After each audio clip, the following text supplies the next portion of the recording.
নমস্কার সবাইকে, আমি সুনন্দা। আজকের দিনটা আমাদের জন্য একদম অন্যরকম, কারণ আমরা সবাই মিলে বেরিয়ে পড়েছিলাম পিকনিক করতে যাওয়ার উদ্দেশ্যে, এবং তার সঙ্গে ছিল ঘোরাঘুরি, খাওয়া দাওয়া, আনন্দ। সকাল সকাল প্রায় 6:39 ঘুম থেকে উঠেই দিনের শুরু। ঘুম থেকে উঠে প্রথমে একটু চা খেলাম, তারপর ঠাকুরকে প্রণাম করে সেবা দিয়ে দিলাম। এরপরে রেডি হয়ে সবাই মিলে বেরিয়ে পড়লাম। সব মিলিয়ে তখন পিকনিকের একটা আমেজ তৈরি হয়ে গিয়েছে। অবশেষে সবাই মিলে ব্যাগপত্র গুছিয়ে বেরিয়ে পড়লাম। নিচে নামতেই দেখি সবাই দাঁড়িয়ে আছে। সবাই মিলে ঘুরতে যাওয়ার একটা আলাদাই আনন্দ, সেটা আর অন্য কিছুর সাথে তুলনা করা যায় না। আর আমরা যেখানে থাকি সেখানে মজা হবে না এটা কখনো হতে পারে? সবাই মিলে খুব আনন্দ করতে করতে বাসের কাছে চলে এলাম। অবশেষে বাসে উঠেও পড়লাম।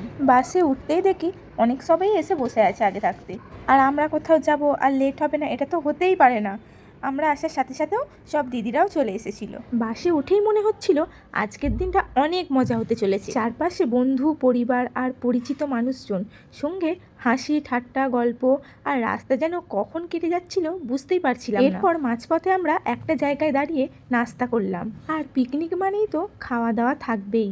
সেখানে যার যেটা পছন্দ সবাই নিজের মতো নাস্তা সেরে নিলাম। কেউ খেলো ইডলি, কেউ খেলো ধোসা, আবার কেউ খেলো বিভিন্ন রকমের ভাজি। খাওয়া দাওয়া শেষ করে আবার সবাই বাসে উঠে পড়লাম, কারণ আমাদের গন্তব্য তখনও অনেকটা বাকি। এতটাই গল্প আনন্দে ব্যস্ত আমরা যে কখন এসে গেলাম বুঝতেই পারলাম না। এখানে এসে একটা জায়গা ভাড়া নিয়ে সেখানে যে যার মতো করে সব সবজি কাটা চলছে, কেউ পেঁয়াজ, কেউ ধনেপাতা, কেউ আবার আলু। আর এখানে সবাই বাচ্চারা খেলাধুলা করছে। সবার সব কিছু কাজ মিটে যেতে সবাই মিলে একসাথে বেরিয়ে পড়লাম দুর্গা মন্দিরে যাওয়ার জন্য। সবাই মিলে একসাথে বেরিয়ে কী যে আনন্দ হচ্ছিল সে তো বলে বোঝানোর মতো নয়। সবাই মিলে গল্প করতে করতে একসাথে কখনই যে মন্দিরের কাছে চলে এলাম বুঝতেই পারলাম না। মজা করতে করতে আমরা অবশেষে মন্দিরের কাছে চলে এলাম। সামনে থেকে মন্দিরটা দেখে কী যে ভালো লাগছে সেটা বলে বোঝানোর মতো নয়। মন্দিরে ঢোকার আগেই দেখছি একটা পুরোহিত সবাইকে তিলক কেটে দিচ্ছে, তো আমরাও সবাই মিলে তিলক কেটে নিলাম। আচ্ছা, এর আগে এই মন্দিরে তোমরা কি কেউ এসেছো? যদি এসে থাকো অবশ্যই কমেন্ট করে জানাবে।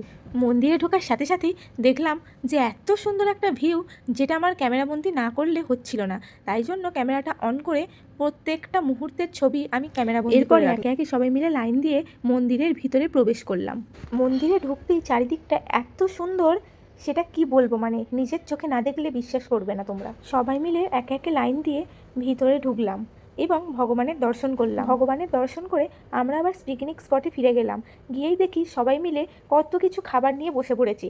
সবাই মিলে আনন্দের সাথে আমরা খেতে বসে গেলাম।